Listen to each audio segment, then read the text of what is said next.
Well, it shouldn't take a mind reader to figure this one out. More than a month after the GSA scandal is exposed, the White House finally says it has a plan to stop government agencies from wasting your money. But is the so-called crackdown really a crackdown? Senator Ron Johnson is on the Budget and Appropriations Committee. He joins us. Good evening, sir.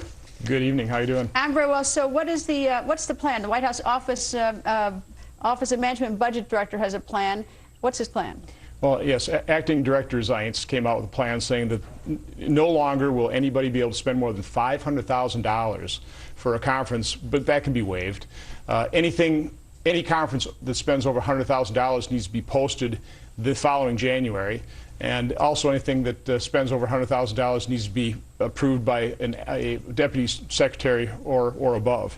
Now, I suppose that's a start. But I don't think that's a start. Actually, frankly, I don't think that's a start. And I was actually surprised because someone who proposed it in the Senate was Senator Tom Coburn, who's written, by the way, an interesting book on the debt bomb.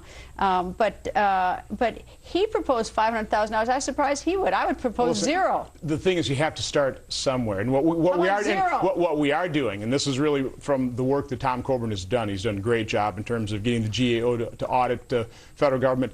But one of the things we're starting to do is insert in appropriations bills a limitation of $20,000 before it needs to be posted quarterly.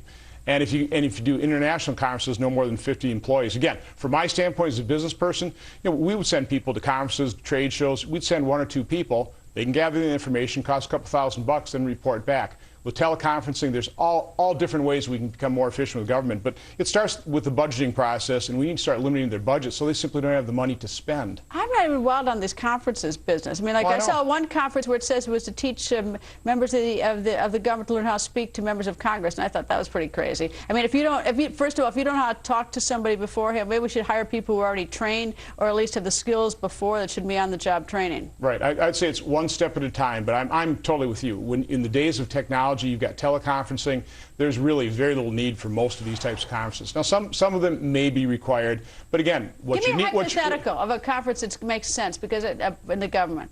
Well, if you've got branches all over the government, different regions, and you really want to train people, it makes sense possibly to bring them into a central location to do some training. But again, with telephone conferencing technology nowadays, you can do it that way far easier. But again, the way you attack it is just start slashing their budgets.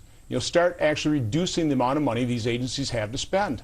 I guess the whole idea of training, I mean, look, I'm for training. I shouldn't be so flip about it. I guess that, I sort of now when you think of government conferences, you think of magicians, you think of wine glasses that don't match, you think of bathtubs. I mean, it's not sort of like, I don't see everyone sort of sitting with a pencil and a pad of paper learning some skill. Well, obviously, you see the abuse, and let's face it, government, I don't find, is particularly efficient or effective at what it does.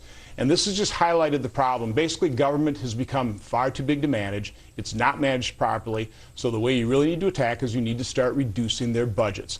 But so since I've been here, 16 months, Congress hasn't had the will to do that. I thought the voters sent a pretty clear signal in November 2010.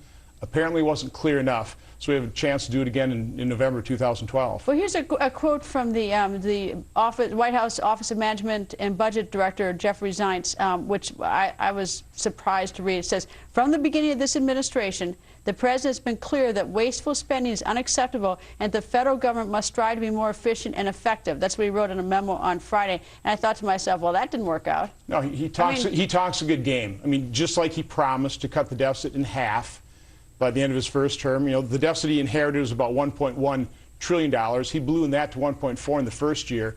And now we're at $1.3 trillion. We're double where he said. No, Greta, this administration is nothing but a series of broken promises. The American people expected far better progress on this. Remember, he's going to go through the budget line by line. That obviously hasn't happened. Well, yeah, I mean, you've only been in the Senate for, this your first term, so I'm not going to give you too much help. But I mean, but there's a lot of oversight by both parties that has not been done of these agencies that has gone on for decades on both sides of the aisle. I'm just hoping that this, finally, there will be this real. Well, your next guest has been performing that in the House, but let's face it, the Democrats in the Senate have not been particularly interested in oversight at all on any of these issues for purely political reasons.